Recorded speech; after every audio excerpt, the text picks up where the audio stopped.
What's up, guys? Sam here from the timeline, back for day 3 of Free Agent Week, and today I wanted to shake things up a bit with a video that I think may come out of left field for many of you.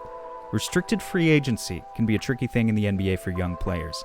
If you're too good coming off that rookie contract, you basically have no chance of switching teams. Any contract offer will be matched. But then there's always a tier below those guys.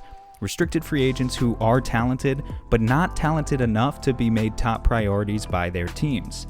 Every year these guys exist, and if you are confident in your team's culture and player development staff, you shouldn't be afraid to swing on players like these because the upside can be high, my friends.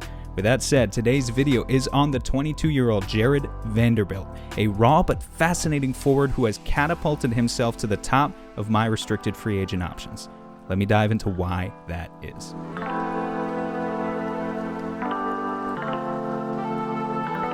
Operating under the assumption that the T-Wolves weren't exactly one of your top league pass teams this year, let's get right into Vanderbilt's strengths that make him so appealing.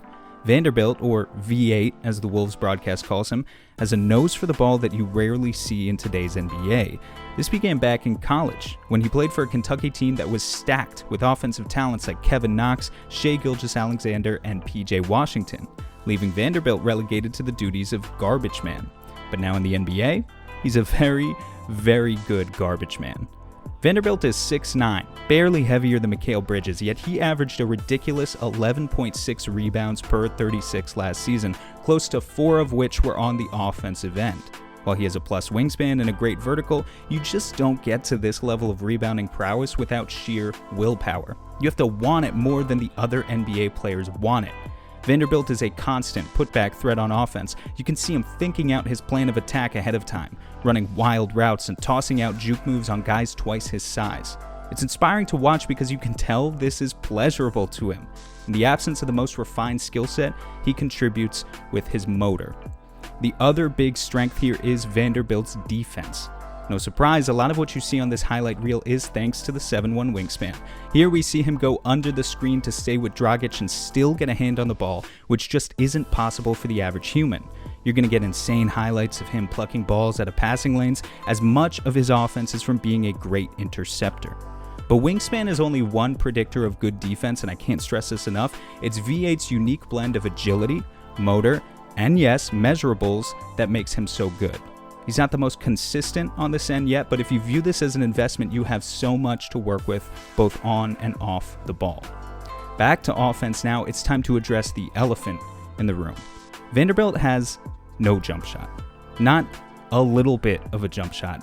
No jump shot. As in, he literally made one basket outside of 8 feet this entire season, and that could be a problem for a power forward in the modern NBA. So I understand if at this point it might turn you off.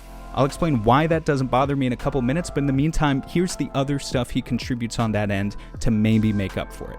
When he's not feeding for putbacks, Vando basically creates all of his offense in transition, on cuts, or in the pick and roll.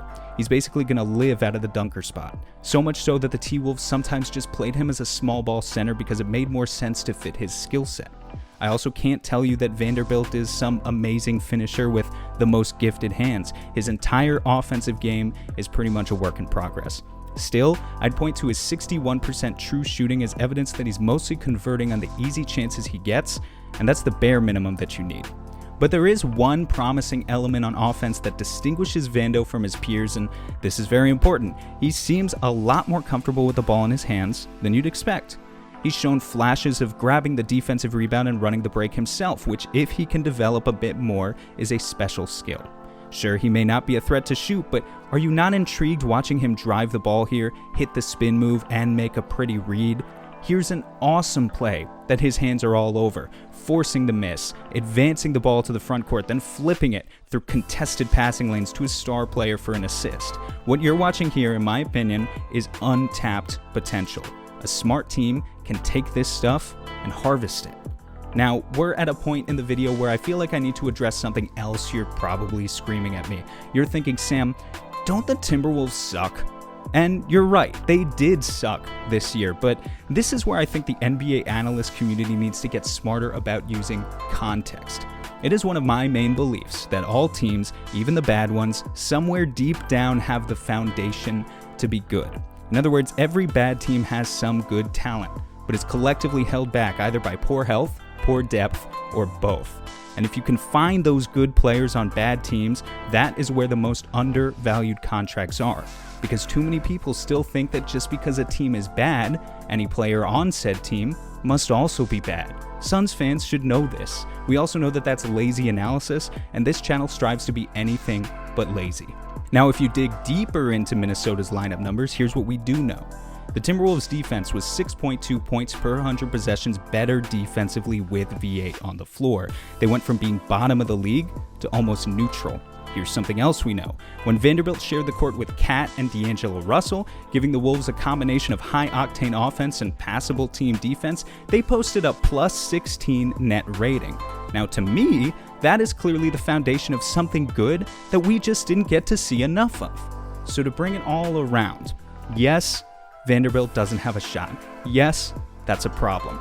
This isn't like discussing a max contract for a player without a shot where that player will need to be a primary offensive initiator for years to come. That never has been and never will be Vanderbilt's role. We're talking about a contract of maybe a few to several million for a young guy who will outwork the majority of your roster, and at that price, I think this could be worth the gamble. If Vanderbilt never develops any touch, then you still have a player who can live up to that price point just through his defense and hustle. But if he does develop the touch, on top of everything else positive I talked about today, well, congrats, you just signed one of the best contracts in the NBA.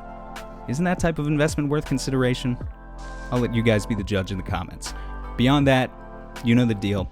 If you like the content, and I hope you did, please help me out by liking, sharing, and of course, subscribing to the channel. Back with another free agent breakdown tomorrow, so don't go anywhere. We're back to unrestricted free agency this time. Peace out, and go Suns.